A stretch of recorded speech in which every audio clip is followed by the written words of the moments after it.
belajar, alangkah baiknya kita berdoa terlebih dahulu. Berdoa mulai. Bismillahirrahmanirrahim. Rabbi shrah li sadri wa yassir amri wahlul 'uqdatam min lisani yafqahu qawli. Rabbi zidni ilma warzuqni fahma. Amin.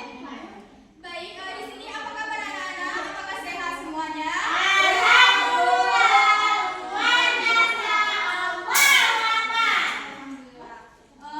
Bagaimana, apakah anak-anak sudah siap belajar pada hari ini? Baik, sebelum ibu mulai pembelajaran ibu pada hari ini, siapa yang tidak hadir? Apa alasannya? Oh iya, jangan nangis ya. Baik, di sini ada pun tujuan pembelajaran kita pada hari ini, yaitu ibu harap anak-anak ibu nanti mampu menganalisis kisah teladan Utsman bin Affan yang dermawan dan suka menolong. Di sini baik pembelajaran kita pada hari ini yaitu tentang kisah teladan Utsman bin Affan. Waalaikumsalam. Boleh silakan duduk. Push up nak.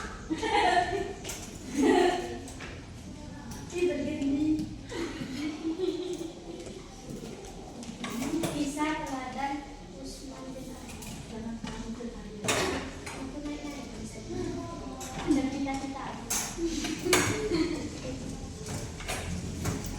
Baik, di sini kita akan belajar tentang materi yaitu kisah teladan Utsman bin Affan. Baik, di sini ibu akan membagikan anak-anak menjadi dua kelompok.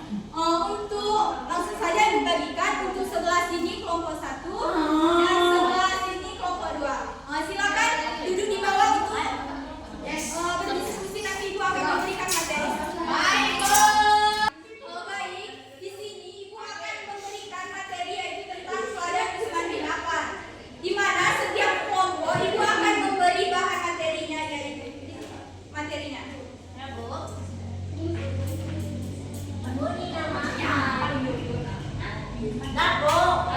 Di sini ibu memberikan tugas di mana anak-anak mencari informasi tentang kepemimpinan Utsman bin Affan, kebijaksanaan Utsman bin Affan dan kodifikasi Al-Quran pada masa Utsman. Di sini anak-anak silakan berdiskusi kepada teman kelompoknya, lalu nanti perwakilan kelompoknya untuk presentasi ke depan dengan hasil diskusi anak-anak.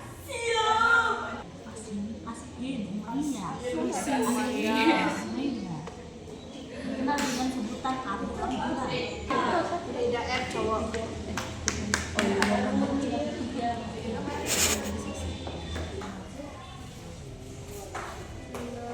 Berapa baik? Di belakang baik. Aku nanti sama 1000. masuk lagi. Aku nangis ini deh. Aku nangis enggak? Oh, dia kantor. Serius ini. Bagaimana anak-anak? Apakah sudah selesai diskusinya? Sudah, Bu. Sudah. Ibu mohon setiap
disebabkan oleh kondisi kaum muslim. Itu pada saat kebijaksanaan Utsman bin Affan.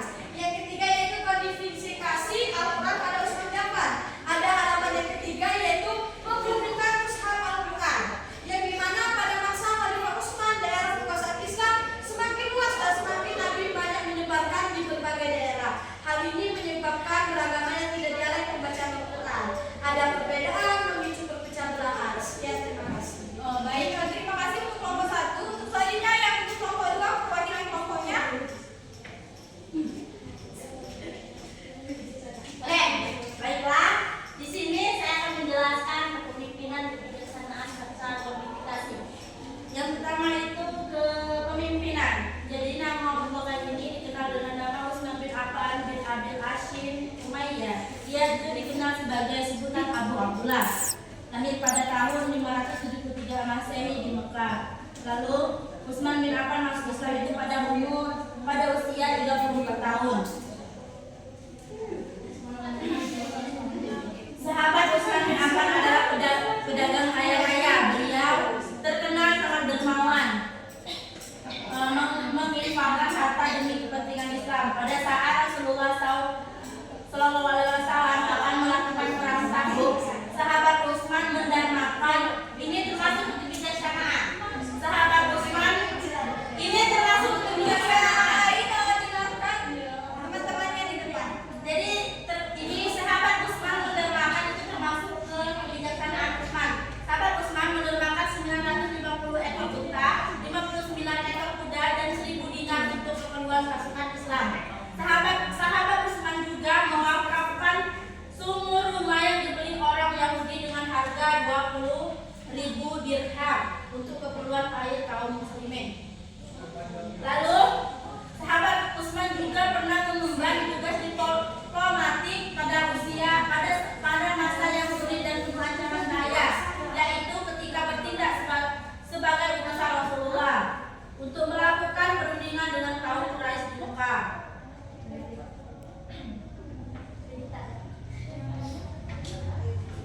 Lalu untuk kodifikasi Al-Quran itu di bagian di pembukuan Mushaf Al-Quran. Itu di bagian ketiga, di poin ketiga yang prestasi Khalifah Utsman bin Affan. Pada masa Khalifah Utsman, daerah kekuasaan Islam itu semakin luas dan sahabat Nabi banyak menyebarkan di berbagai daerah. Hal ini menyebabkan beragamnya dialek pembacaan Al-Quran. Perbedaan ini dapat memicu perpecahan di antara umat Islam. Karena itu, Khalifah Utsman membuat keputusan untuk menyeragamkan bacaan Al-Quran dalam satu mushaf. Akhirnya, beliau membentuk penulisan Al-Quran yang dipimpin oleh Zaid bin Tashabit. Hasil dari penulisan Al-Quran itu dijadikan sebagai mushaf standar, yaitu mushaf yang dijadikan acuan yang disebut dengan mushaf Utsmani. Terdapat 6 huruf mushaf. Satu untuk Khalifah Utsman yang lain dikirim ke Mekah, Madinah, Basra, Kufa, dan Syam atau Syria. Mushaf Al-Quran itu selain yang 6 tersebut diperintahkan untuk dibakar. Mushaf Al-Quran yang ditulis pada masa Khalifah Utsman yang sekarang itu banyak menjadi rujukan kaum muslimin seluruh dunia hingga saat ini. Sekian, terima kasih. Wassalamualaikum warahmatullahi wabarakatuh. Baik, terima kasih untuk perwakilan kelompoknya. Itulah tadi tentang kisah teladan Utsman bin Affan, kepemimpinan Utsman bin Affan, kebijaksanaan Utsman bin Affan. Yang terakhir yaitu kodifikasi Al-Quran pada masa Utsman bin Affan. Di sini ibu minta anak-anak kembali ke tempat duduknya masing-masing. Di sini tadi kan anak-anak sudah berdiskusi tentang materi kisah teladan Utsman bin Affan. Di sini ibu minta kepada anak-anak maju ke depan untuk mengambil jawaban dan pertanyaan. Setelah itu anak-anak mencari pasangannya. Misalnya anak-anak mendapatkan pertanyaan, jadi anak-anak mencari pasangan yang kepada temannya. Baik, di sini anak-anak silakan maju ke depan untuk mengambil pertanyaan. Jalan. Maksudnya pilih sendiri.